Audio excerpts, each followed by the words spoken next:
Every week, Hillsdale College President Larry P. Arnn joins Hugh Hewitt to discuss great books, great men, and great ideas. This is the Hillsdale Dialogues, part of the Hillsdale College Podcast Network. More episodes at podcast.hillsdale.edu or wherever you find your audio.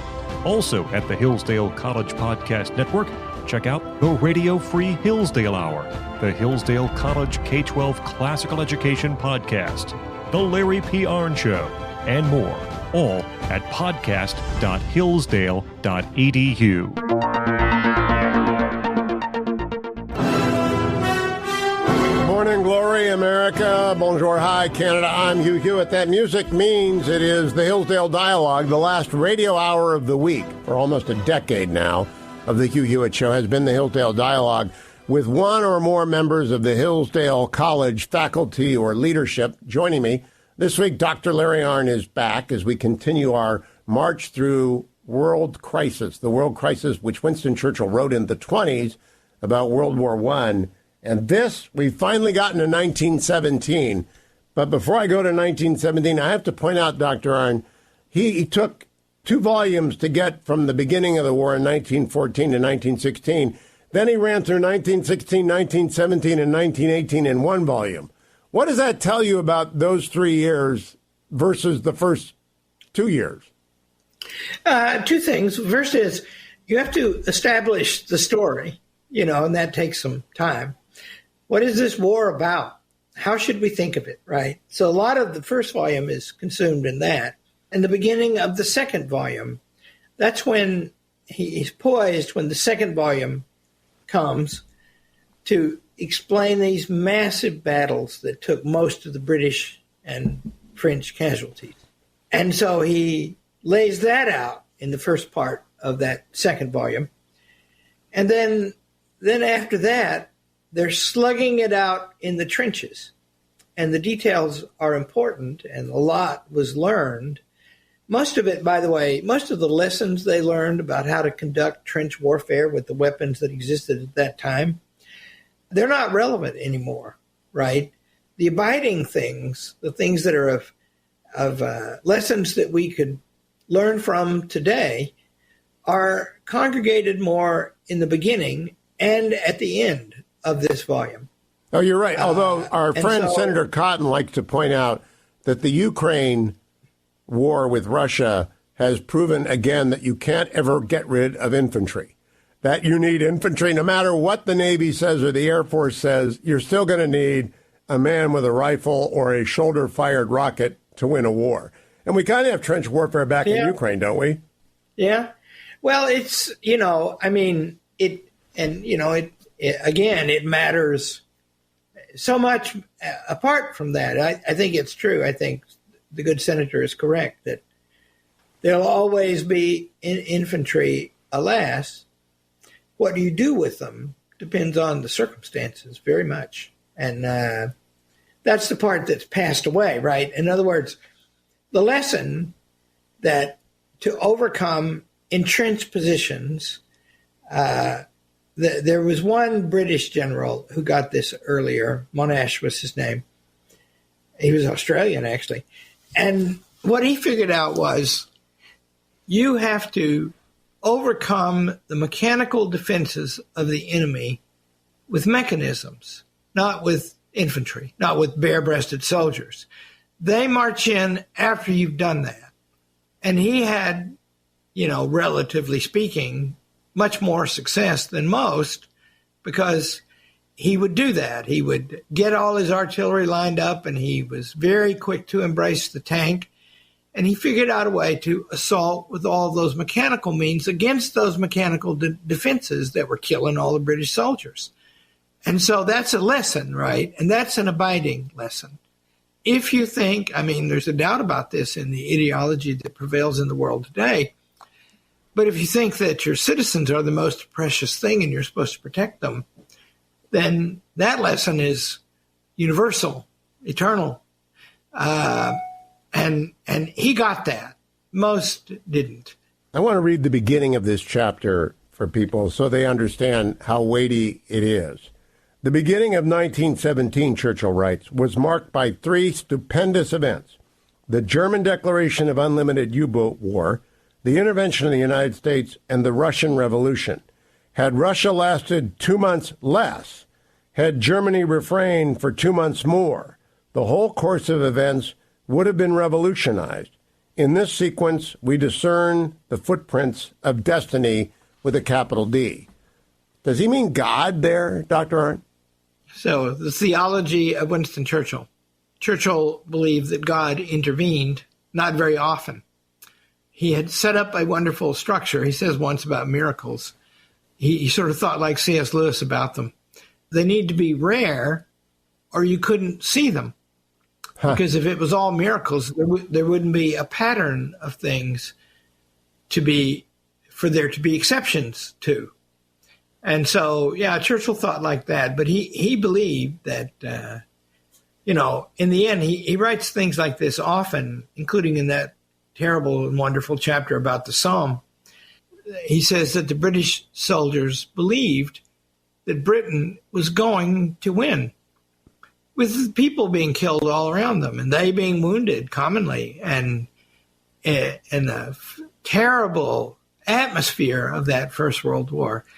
They went through that believing that they were going to win. And, in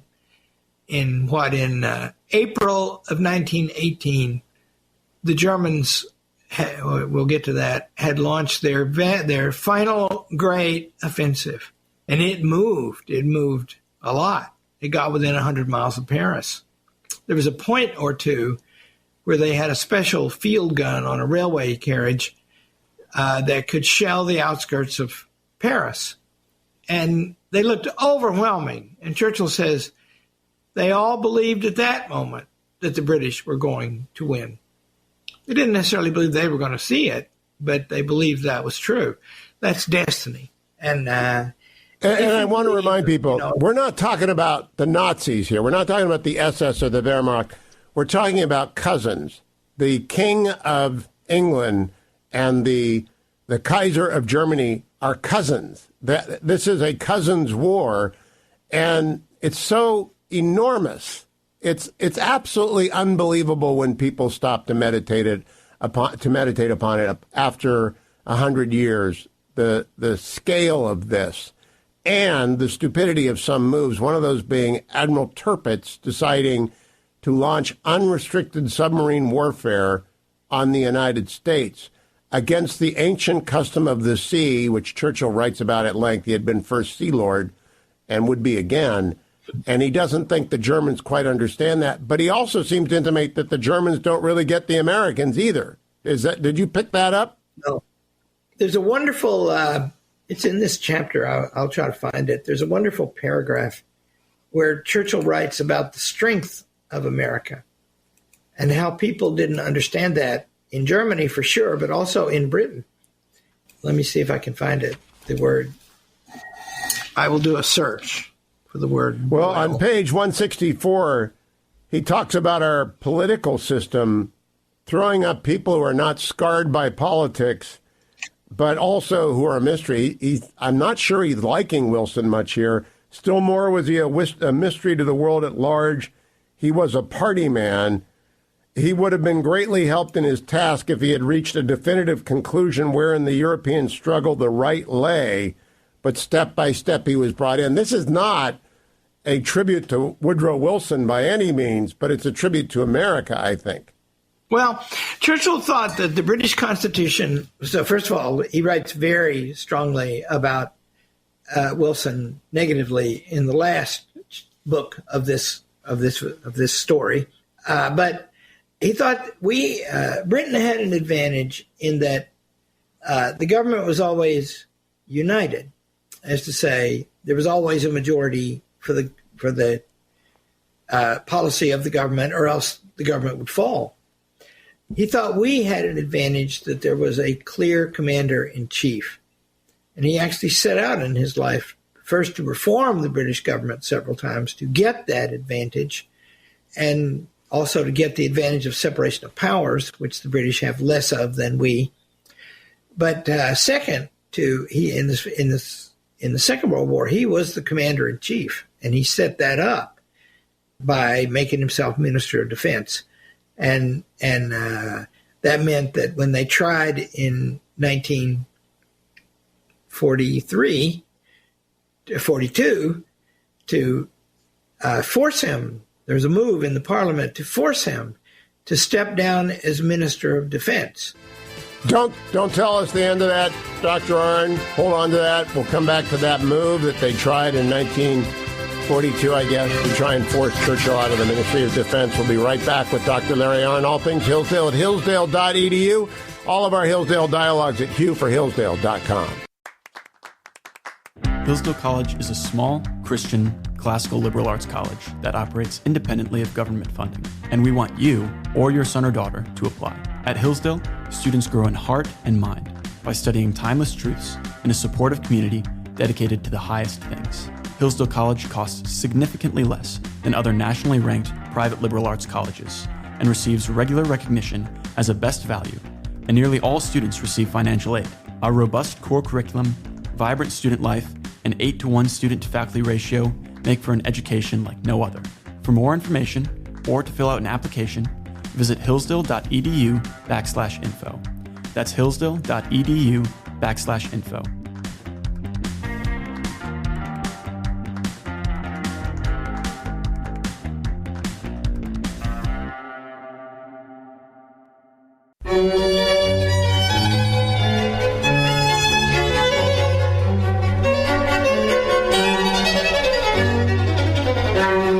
Welcome back, America. I'm Hugh Hewitt. We went to break. Dr. Arnn was sitting there telling us about when Parliament tried to get Churchill to lay down his Ministry of Defense obligations. What happened, Dr. Arnn?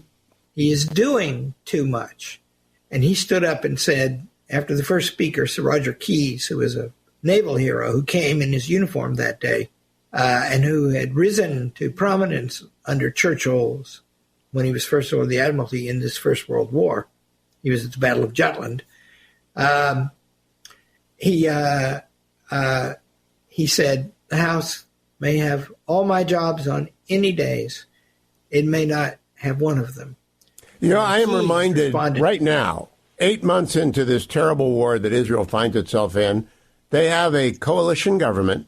They have a war cabinet that's got Benny Gantz, Yoav Gallant, and Bibi Netanyahu in it. And those three are fighting all the time. And Netanyahu is not the defense minister.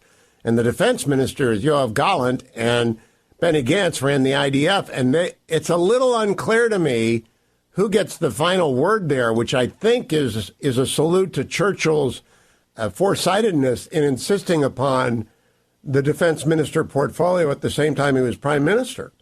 Yeah. Well, the Jews, I mean, first of all, Israel has what looks to me like a poor form of government and has always had it. Sometimes I tell the joke, only a bunch of Jews could make this work. Yes. But they do seem to make it work. No one, not David Ben-Gurion, not Golda Meir, not Bibi Netanyahu, have ever had a majority in the Knesset, the parliament in Israel, have ever had a majority for their party. There's never been such a majority. And it's always a coalition, and it's always a mess. And somehow they make it work. And praise be, in my opinion. Well, they don't have a fixed date of election either. And therefore they have a lot of them, which may have contributed to the false impression that Hamas developed that they were vulnerable. Another false impression, that takes me back to this chapter, that this ancient law of the sea could be violated with impunity. Do you think maybe the Chinese communists today have the same indifference to ancient law and custom of the sea that the Germans had at this period of time in World War I? First of all, China is a despotism, right? They don't respond to the will of their people. And that means that God knows what they will do. They will, what it looks to me like they do now, is in a very shrewd, somewhat cautious, but very calculated way, they pursue the aggrandizement of Greater China. They're an imperial nation now. And I think they want to dominate the Western Pacific, to them the Eastern Pacific, the waters and land around their homeland, but they're probing into Europe now, at least with trade, and Africa and Latin big America. Time. Yeah, I think I found the quote you were looking for on page 162. Of all the grand miscalculations of the German High Command, none is more remarkable than their inability to comprehend the meaning of war with the American Union. Does that still apply? Do you think the Chi-Coms have to get that too? Yeah, I mean, there's. It's always been true. You know, people alive today, most of them. I mean, you and I are old guys, right? So we can remember the Cold War being a worry that we grew up with, but we're used to being the strongest power on earth, and so we don't have much knowledge of the time when we were underestimated and, farther back yet, weak. Stand by, Dr. Arnn. We'll be right back.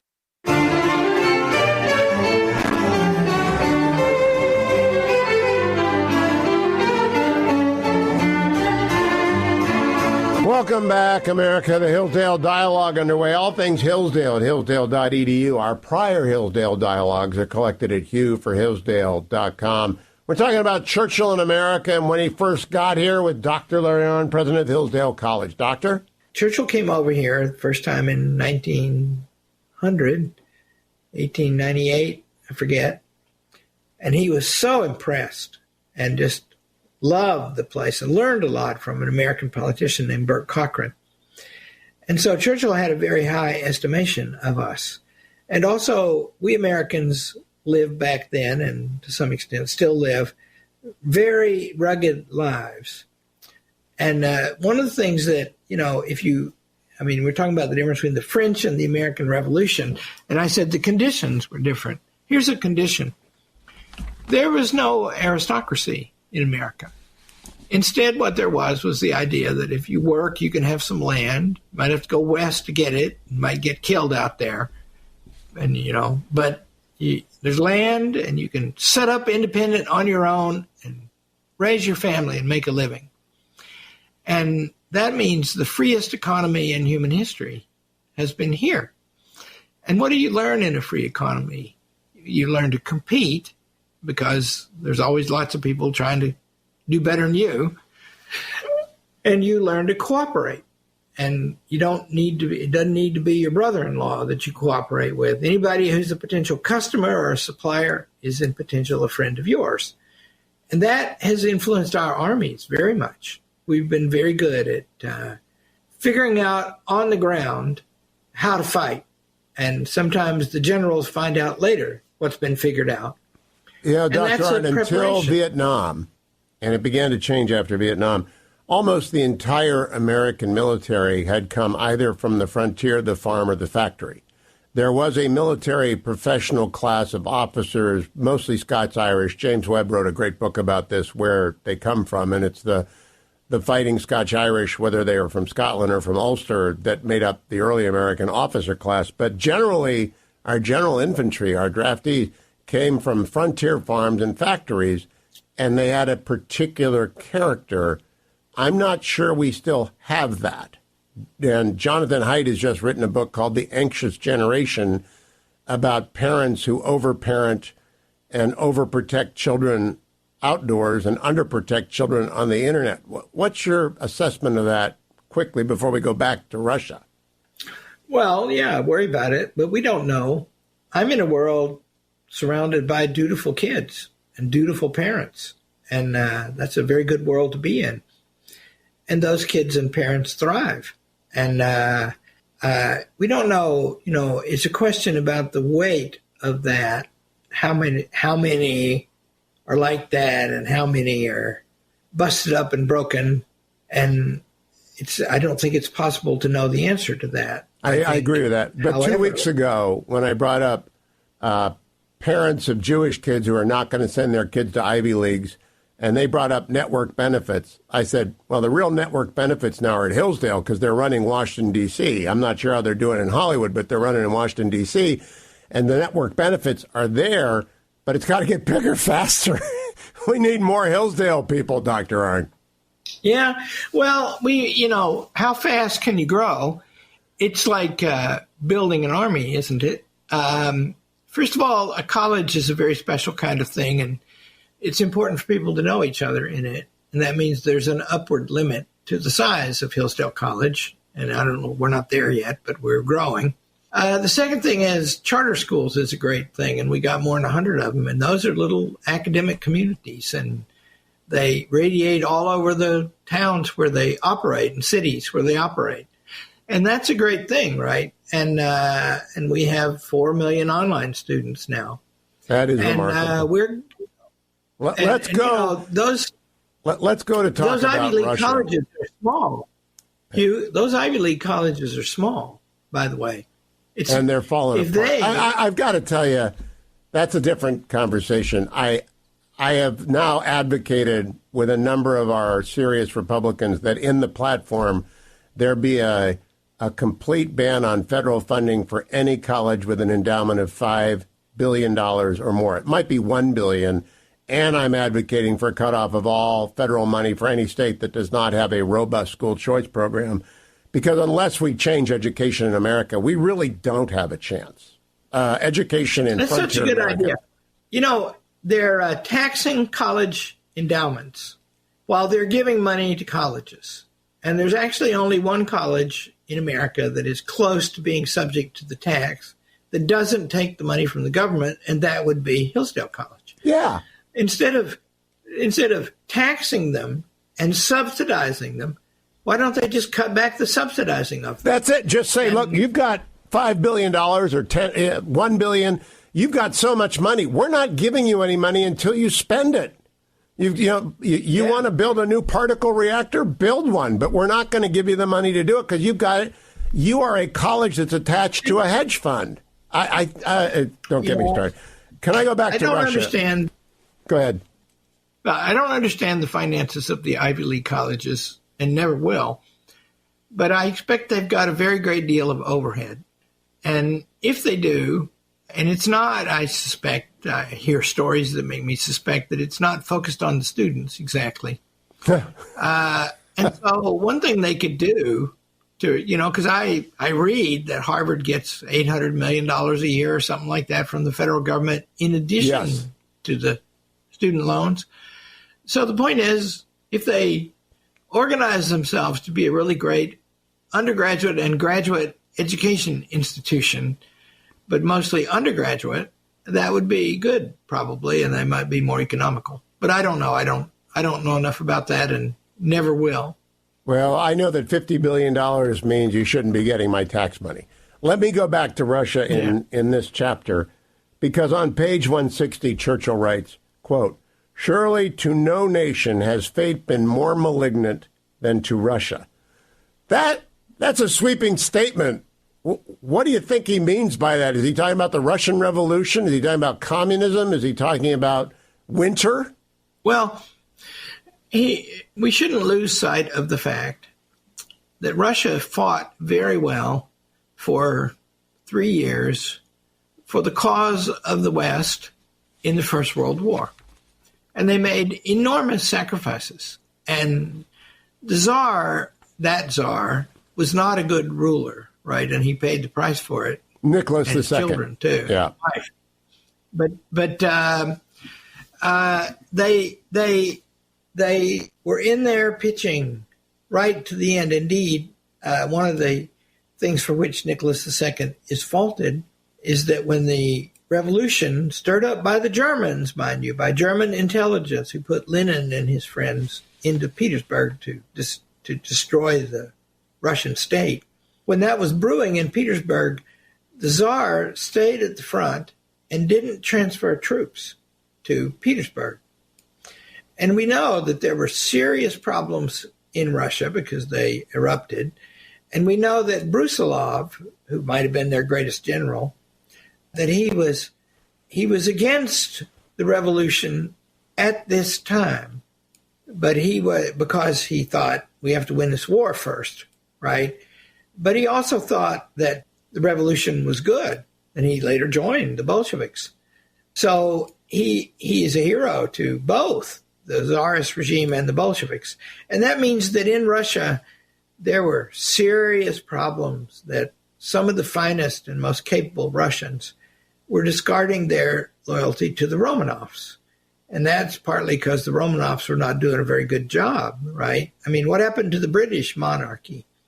It was never as powerful as the Romanovs in Russia, but through a series of reforms that took 300 years. I was going to say 300 years. Yeah. A king. It became a parliamentary system, the monarch sovereign, reigning, and not ruling. That kind of thing can be stable because it involves everybody. People should be governed with their consent. And they established a way for people to give that consent through hard-fought and long-taking reforms in Britain. And that's why the British king never got his head cut off. And it's also why when they did it quickly in Russia, it didn't take. The taproot did not get down.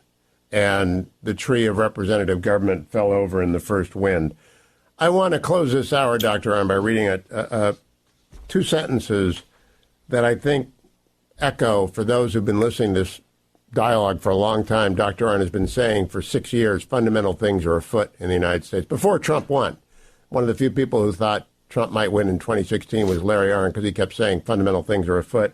Churchill writes, in the government of states, when great events are afoot, the leader of a nation, whoever he is held accountable for failure and vindicated by success.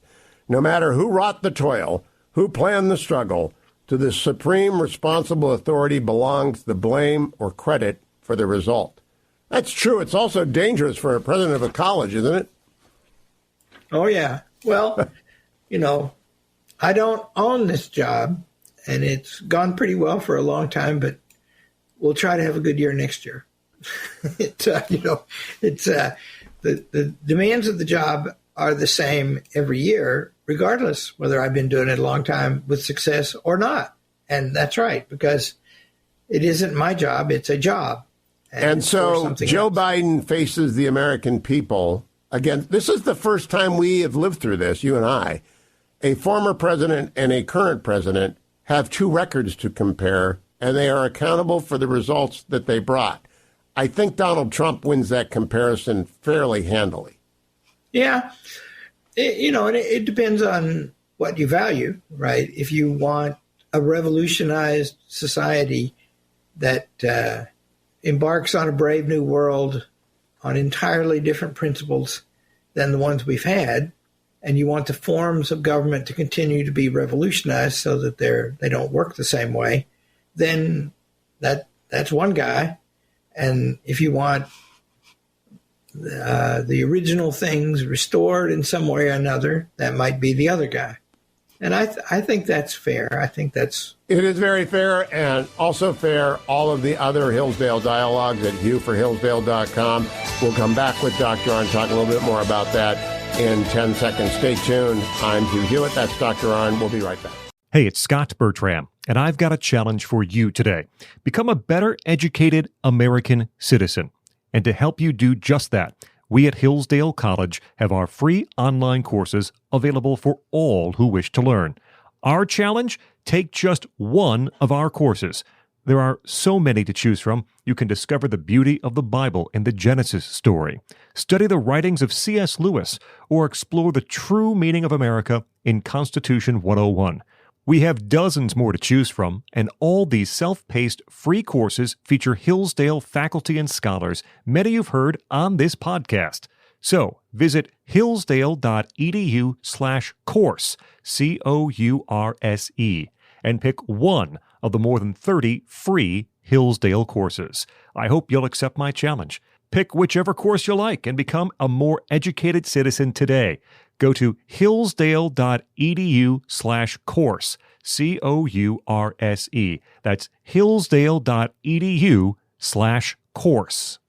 Now I want to go back with Dr. Arnn and talk about the one and the only and the very remarkable Donald Trump, who's been through hell and back in the last couple of months.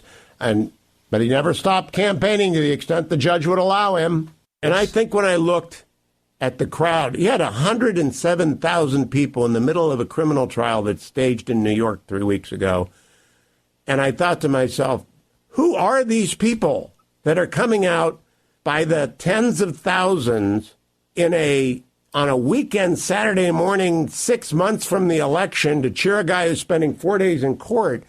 And I do think fundamental things are afoot, Doctor. And they're not racist.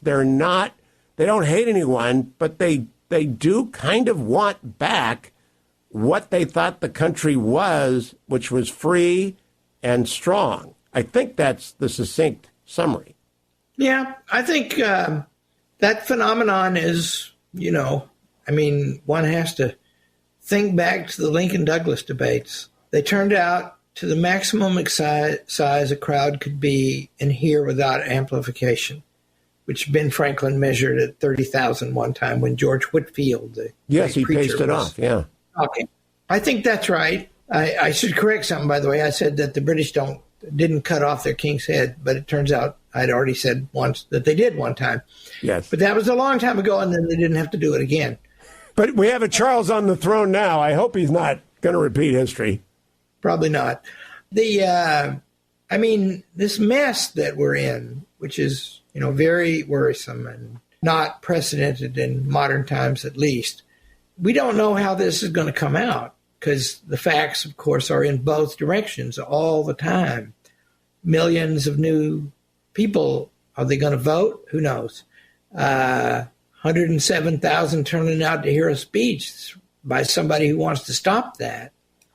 The prosecution of that somebody who, the prosecution highlights the fact that Donald Trump doesn't have a perfect record of fidelity in marriage, to say the least, to say less than could be said, not the least, but less. But people know that, right? But should he be prosecuted on these facts? And remember, the effect of the prosecution is to, if it goes in the dream way that some want it to go, would be to deprive those 107,000 people and everybody like them of a choice in the election. And they should get to make that choice. And they're already depriving, I want to end here, we got 2 minutes. They're already depriving the country of 4 days a week of the nominee of one of the two great parties. It's astonishing to me that the so-called tribunes of the First Amendment are not objecting to a gag order on the candidate of one of the major parties or a bogus trial. I mean, I haven't heard anyone who's not on MSNBC defend these charges. It is an assault on everything we've ever done in the electoral arena. Yeah, I'll give you the last word. The lead lawyer is a key member of the Justice Department, a national appointee in the federal government. And that's, wowie. Yeah, so all of these prosecutions are very dangerous things. And used to be lawyers had a dignity and your lawyer couldn't testify against you. But all that's been busted up. And so it's very aggressive and unprecedented, at least in modern times. Well, what's aggressive and unprecedented is Dr. Arnn and I will this summer finish The World Crisis, and then we're going to go to The Republic. So to my new affiliates, you can go and get Volume 4, if you'd like, of The World Crisis, but also pick up Alan Bloom's translation of The Republic, because that's where we're going next. Dr. Larry Arnn, thank you. I want to remind everyone in the audience, all things Hillsdale are collected at hillsdale.edu. Dr. Arnn, is your new course on the totalitarian novels up yet? No. It'll be, I don't know when, they're probably going to do it in the fall. It's done. We did it. And the kids were great. Oh, I cannot. I've actually done the course with Dr. Arnn on air, so I can't wait to see young adults, serious students of these books, sit down and talk with them about it. Don't miss that. All the video courses are over at hillsdale.edu. They're all free, as is Imprimis, and all of the prior Hillsdale Dialogues are available at hughforhillsdale.com. Thank you, Dr. Arnn. Thanks for listening to the Hillsdale Dialogues, part of the Hillsdale College Podcast Network. more episodes at podcast.hillsdale.edu or wherever you find your audio. For more information about Hillsdale College, head to hillsdale.edu.